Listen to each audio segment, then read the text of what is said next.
ആഷ്മി ഒരു സെക്കൻഡ്. ഇപ്പോൾ എസ് വിജയകുമാർ ഒരു അത്യാവശ്യം ഒരു നമ്മളുമായി പങ്കുവയ്ക്കാനുണ്ട്. പറയൂ വിജയകുമാർ. ഔദ്യോഗികമായി സേന ഒരു കാര്യം അറിയിക്കുന്നുണ്ട്. ഇന്ത്യൻ ഭാഗത്ത് ഒരു നാശനഷ്ടവും ഉണ്ടായിട്ടില്ല. ജമ്മുവിലെ നമ്മുടെ സേനാ ബേസുകളെല്ലാം സുരക്ഷിതമാണ്.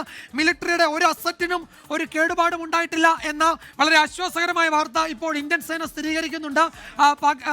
പാകിസ്ഥാന്റെ ആക്രമണ നീക്കം തകർത്തു എന്ന് ഔദ്യോഗികമായി ഇന്ത്യയുടെ കര വ്യോമസേനകൾ ജമ്മു കാശ്മീരിൽ വ്യക്തമാക്കിയിരിക്കുകയാണ്. നമ്മളുടെ എന്താണ് ആർമിയുടെയും വ്യോമസേനയുടെയും എല്ലാ അസറ്റുകളും ബേസിൽ സുരക്ഷിതമാണ്. ഒന്നും സംഭവിച്ചിട്ടില്ല. എല്ലാം സുരക്ഷിതമാണ്. ജമ്മു വിമാനത്താവളത്തിലേക്ക് ഡ്രോൺ ആക്രമണം ഉണ്ടായെങ്കിലും അതിനെ ഫലപ്രദമായി നേരിട്ടു. ആകാശത്ത് വെച്ച് നിർവീര്യമാക്കിയ ഡ്രോണുകളാണ് താഴേക്ക് പതിച്ചത്. ഒന്നും സംഭവിച്ചിട്ടില്ല. പകരം പാകിസ്ഥാന് കനത്ത തിരിച്ചടി ഉണ്ടാവുകയും ചെയ്തു. 3 ഫൈറ്റർ ജെറ്റുകൾ ഇന്ത്യ നിലംപരിശാക്കിയിട്ടുണ്ട്. അവരുടെ ഡ്രോണുകൾ, കമാൽഷ്കോ അടക്കമുള്ള ഡ്രോണുകൾ ഇന്ത്യ ആകാശത്ത് വെച്ച് തന്നെ തകർത്തിട്ടുണ്ട്. ഇന്ത്യയുടെ എല്ലാ മിലിറ്ററി അസറ്റുകളും സേഫാണ്. ബേസുകൾ സുരക്ഷിതമാണ്. ഒന്നും സംഭവിച്ചിട്ടില്ല എന്ന ഔദ്യോഗിക സ്ഥിരീകരണം കര വ്യോമസേനകൾ നൽകുന്നുണ്ട് എന്നതാണ് ഈ ഘട്ടത്തിൽ നൽകാൻ കഴിയുന്ന പ്രധാനപ്പെട്ട വിവരം. സാംബ, ആർഎസ്പുര, അർണിയ സെക്ടർ ലക്ഷ്യമിട്ട് 8 മിസൈലുകൾ പാക് പ്രയോഗിച്ചു. ഒറ്റ ഒരെണ്ണം പോലും ലക്ഷ്യത്തിലേക്ക് എത്തിയില്ല. എല്ലാം ഒന്നിനും നിർവീര്യമാക്കിയെന്നത് മാത്രമല്ല, ഈ രാത്രി അതിശക്തമായ തിരിച്ചടിക്ക് 3 സേനകളോടും സജ്ജമാകാൻ ഇപ്പോൾ നിർദ്ദേശം നൽകിയിരിക്കുന്നു.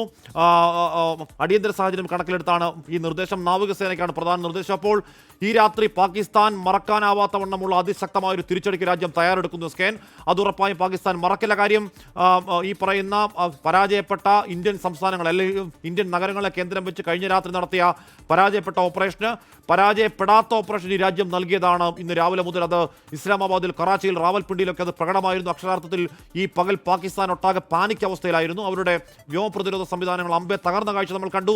അതുകൊണ്ടും പഠിക്കാത്ത പാകിസ്ഥാൻ ഇന്ന് വൈകുന്നേരം മുതൽ തുടങ്ങിയത് അൺപ്രസിഡന്റഡ് എസ്കലേഷൻ നീക്കമാണ്.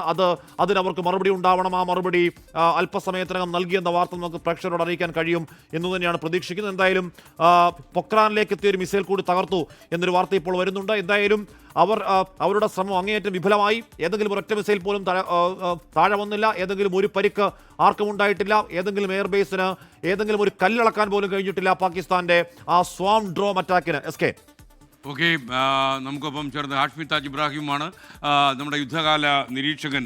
ബി ദിലീപ് കുമാർ കൂടി നമുക്ക് ചേരുന്നു. എല്ലാ ഡ്രോണുകളും നമ്മൾ വെടിവെച്ചിട്ടു എന്ന വാർത്തയാണ് വരുന്നത്. പാകിസ്ഥാൻ ശ്രമിച്ചത് ഹമാസ് സ്റ്റൈൽ ആക്രമണമാണെന്നും വാർത്തകൾ വരുമ്പോൾ നമുക്കൊപ്പം ദിലീപ് കുമാർ കൂടി ചേരുന്നു. ദിലീപ്, നമുക്ക് മറ്റെന്തെങ്കിലും വിവരം ലഭിച്ചിട്ടുണ്ടോ ഇപ്പോൾ? SKN പാകിസ്ഥാൻ വീണ്ടും കനത്ത തിരിച്ചടി നേരിടാൻ പോവുകയാണ്. ഇന്നലെ രാത്രി ഇന്ത്യയിലെ 15 സൈനിക താവളങ്ങൾക്ക് നേരെ അവർ ആക്രമണം നടത്തിയത്. ആ ആക്രമണങ്ങൾ പൂർണ്ണമായും പരാജയപ്പെടുത്തി ഇന്ത്യ അവരുടെ വ്യോമ പ്രതിരോധ സംവിധാനങ്ങളെ പൂർണ്ണമായും തകർക്കുകയും ചെയ്തിരുന്നു. പാകിസ്ഥാൻ മണ്ണിൽ കടന്ന് പാകിസ്ഥാൻ്റെ വ്യോമ പ്രതിരോധ സംവിധാനങ്ങൾ ലാഹോറിൽ ഉൾപ്പെടെ തകർത്തു. ലാഹോർ, കറാച്ചി, അവരുടെ സൈനിക ആസ്ഥാനമായ റാവൽപിണ്ടി എന്നിവിടങ്ങളിലെ വ്യോമ പ്രതിരോധ സംവിധാനങ്ങൾ ഇന്ത്യ തകർത്തിരുന്നു. ദിലീപ് കുമാർ, ഒരു സെക്കൻഡ്. ഇപ്പോൾ ജമ്മുവിൽ നിന്ന് അജി എന്നൊരാൾ നമ്മളോടൊപ്പം ടെലിഫോൺ ലൈനിൽ ചേരുന്നു. അജി, ഇപ്പോൾ ജമ്മുവിൽ ബ്ലാക്ക് ഔട്ട് ആണ്, നമുക്കറിയാം. അവിടുത്തെ ഒരു സാഹചര്യം എന്താണ്? നമസ്കാരം സാറേ, ഞാൻ റവറൻ അജി ഈപ്പൻ, ഇവിടുത്തെ മിഷണറിയാണ്. ഇപ്പോഴത്തെ ഇവിടുത്തെ സാഹചര്യം എന്ന് പറയുന്നത് വളരെ പേടിപ്പെടുത്തുന്ന ഒരു സാഹചര്യമാണ്. ഒരു ഈവനിങ് ആയപ്പോഴത്തേക്കും നമ്മുടെ വീടിനടുത്ത് ഏകദേശം ഒരു 7-8 ഷെല്ല് വന്ന് വീണു. വീട് മുഴുവൻ കുലുങ്ങി ഒരു ഭൂമികുലുക്കം പോലെ ഒരു സംഭവം ഉണ്ടായി. ജമ്മു എയർപോർട്ടിലേക്ക് ഇപ്പം വന്ന് വീണിട്ടുണ്ട്. ഞങ്ങൾ വെളിയിൽ നിൽക്കുവാണ്. ആകാശത്തിൽ കൂടെ മുഴുവൻ വരുന്നത് കാണാൻ ഞങ്ങൾക്ക്. പിന്നെ ഞങ്ങൾ ഇങ്ങനെ നോക്കിക്കൊണ്ടിരിക്കുക, എങ്ങോട്ട് ഓടണമെന്നും മനസ്സിലാകുന്നില്ല. അവർ ബോർഡറിൽ നിന്ന് വന്നിരിക്കുന്ന ഒത്തിരി അകത്ത് കയറി വന്നു. ജമ്മു സിറ്റിക്ക് അകത്താണ് ഇപ്പം നടന്നുകൊണ്ടിരിക്കുന്നത്. ഇന്ന് രാത്രി എങ്ങനെ കഴിച്ചു കൂട്ടുന്നുള്ള ഒരു പേടിയിലാണ് ഞങ്ങൾ എല്ലാവരും ഇരിക്കുന്നത്. ഒരു ഈവനിങ് ആയപ്പോഴത്തേനും എല്ലായിടത്തും റോഡ് മുഴുവൻ ബ്ലോക്കായി കിടക്കുകയാണ്. ആൾക്കാർക്ക് എങ്ങോട്ട് ഓടണമെന്ന് അറിയത്തില്ല. തിരിച്ചും അവർ ഇവിടുന്ന് ചെയ്യുന്നുണ്ട്. അത് മെയിൻ സ്ഥലങ്ങളിലാണ് അവർ ഫോക്കസ് ചെയ്തിരിക്കുന്നത്. ഞങ്ങളുടെ വീടിൻ്റെ അടുത്ത് തന്നെയാണ് റഡാർ ഇരിക്കുന്നത്, പിന്നെ ടാങ്കറുകളുടെ എല്ലാ ഡിപ്പോ ഇരിക്കുന്നത്. ഈ ഏരിയ എല്ലാം വന്ന് തെരുതരാന്ന് വീണുകൊണ്ടിരിക്കുകയാണ്. ഇപ്പോഴും ഞങ്ങൾ എല്ലാവരും വീടിനകത്ത്, കറണ്ടില്ല ഇവിടെ. നിങ്ങൾ എല്ലാവിധ ജാഗ്രതയും കെയറും എടുക്കണം എന്ന് മാത്രമേ നമുക്ക് പറയാൻ കഴിയൂ. കാരണം യുദ്ധ സാഹചര്യമാണ്, നമുക്കറിയാം. അതിൻ്റെയൊക്കെ അത് ആ ഗൗരവത്തോടെ അതൊക്കെ കാണണം. വളരെ നന്ദി അജി, നമുക്കൊപ്പം ചേർന്നതിന്. ജമ്മുവിൽ നിന്നാണ്. ജമ്മുവിലെ സാഹചര്യത്തെക്കുറിച്ച് പറയുകയായിരുന്നു അജി. കാരണം അവിടെ പാകിസ്ഥാൻ്റെ ഷെല്ലാക്രമണവും അതുപോലെ ഡ്രോൺ ആക്രമണവും ഒക്കെ ഇന്ത്യ തകർത്ത് വിട്ടു. എന്നാലും പാകിസ്ഥാൻ ഒരു വലിയൊരു മിലിറ്ററി സെറ്റപ്പുള്ള രാജ്യം തന്നെയാണ്.